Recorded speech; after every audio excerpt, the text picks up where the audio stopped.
Consensus was reached on final additions and wording to amendments to the Mohawk Council of Kahnawà election law, just in time for the 2018 elections. KTV spoke with MCK Executive Director Alana Goodleaf-Rice and KLCC Coordinator Leslie Skye.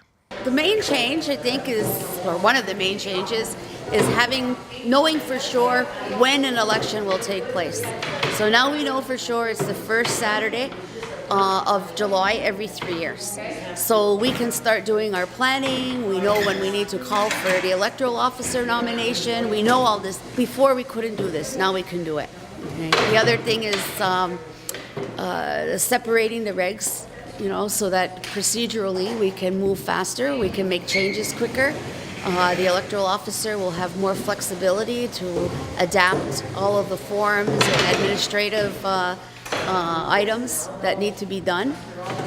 There will be a pre-election appeals process, which we didn't have before, so we don't have to wait till the end of an election to determine, maybe we should have, we have to redo the whole election. We can catch it and nip it in the bud right away and then be able to proceed with the election. Originally, we were suggesting that the Justice Commission be the body to appoint the electoral officer as opposed to having an election.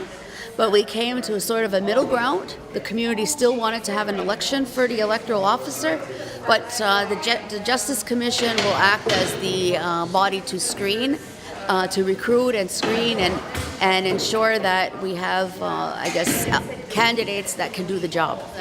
This has passed the CDMP process, so we already have the calendar in motion, and we'll be gearing up to work with the Justice Commission and have them start developing the criteria and the call for electoral officers sometime in March.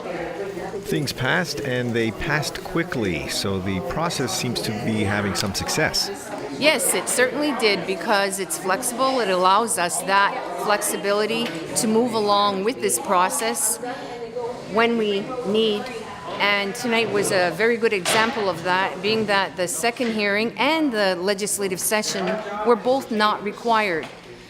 And so we were able to move on to the reading of the law into the record, which went extremely well.